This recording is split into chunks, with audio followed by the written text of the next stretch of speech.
introduce yourself and the agency you work for. Right, my name is Philipp Schuck. I work with German Cooperation, Deutsche Gesellschaft für internationale Zusammenarbeit, GIZ, and I work with the Participatory Development Program in Urban Areas, which is an Egyptian-German cooperation program for urban upgrading and informal settlements in the Greater Cairo region.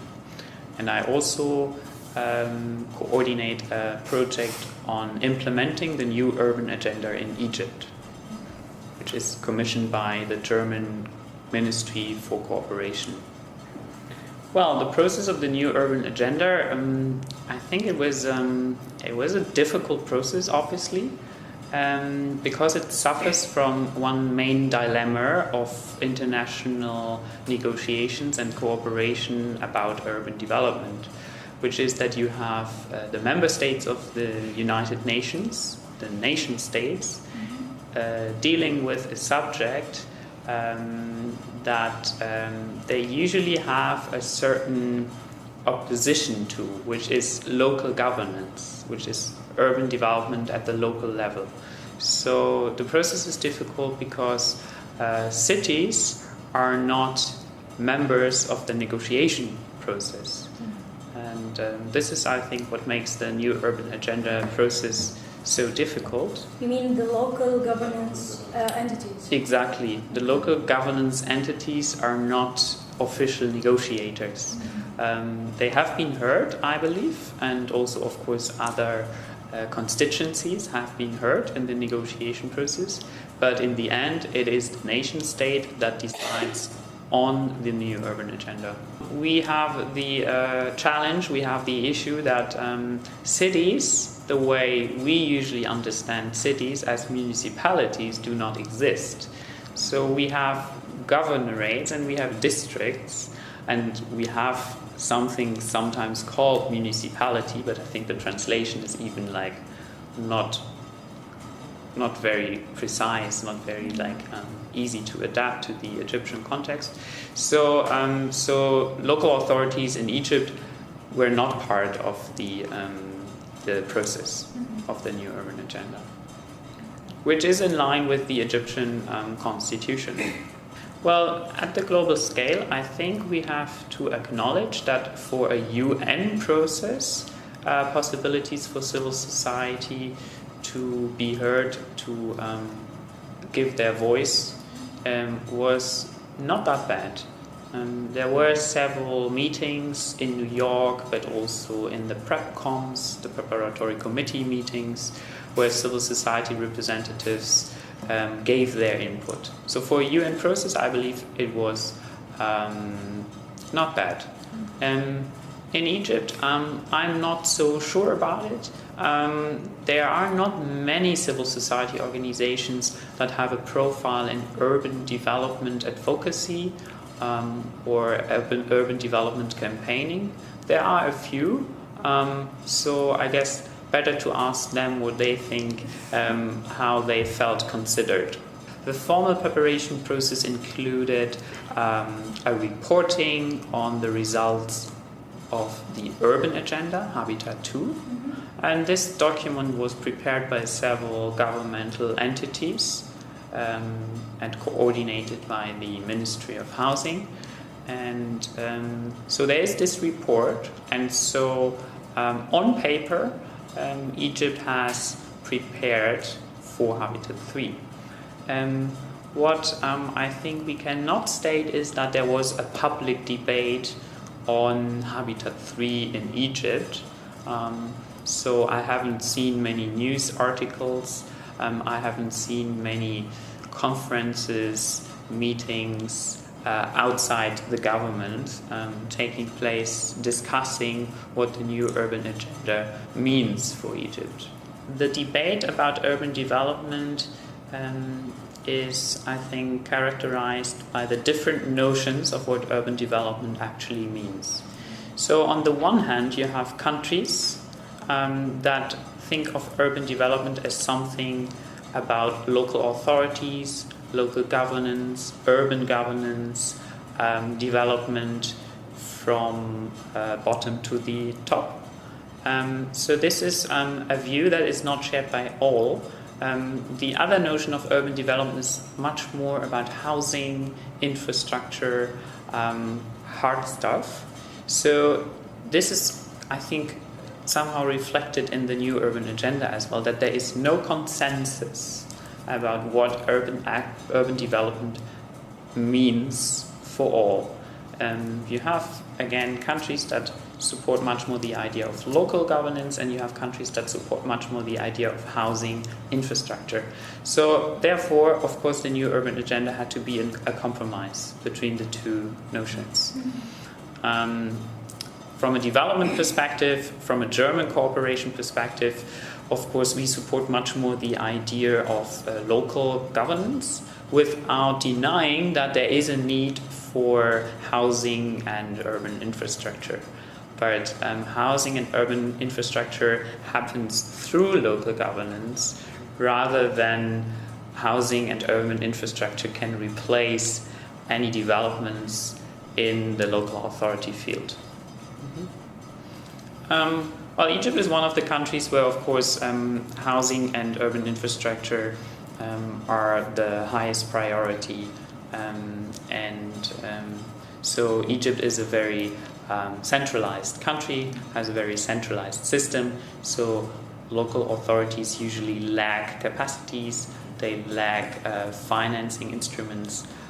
So here I definitely see a possibility of the new urban agenda for Egypt to re-engage with an urban governance, local governance development process. We as GIZ, we support Egypt in urban infrastructure, but we also want to support it in the development of capacities of local authorities. That's a good question, and it's a question I believe those who attended Habitat 2 in 1996 should give you an answer about. Well, I think the urban agenda in 1996, Habitat 2, was a good milestone for the international community to talk about urban development. And I have heard different voices saying that, several voices saying that some of the results of Habitat 2 have been forgotten or have not been taken seriously enough. So it's definitely worth looking at the Habitat 2 document and checking if there is still something that is valid today, and I'm sure there is still something valid today from the Habitat 2 results. So I think, however, what Habitat 2 has confirmed, and also what the value of it is that urbanization has taken place since then in an even more accelerated way. We now live in a so-called urban age. And so it's definitely right to have Habitat 3 in order to reassess the situation and to also evaluate the progress, but also the shortcomings since 1996.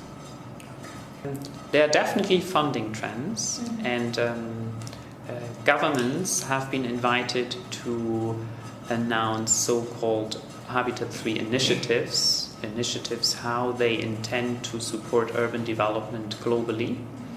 That, of course, somehow applies to donor countries, but it definitely also calls for action in other countries, like Egypt.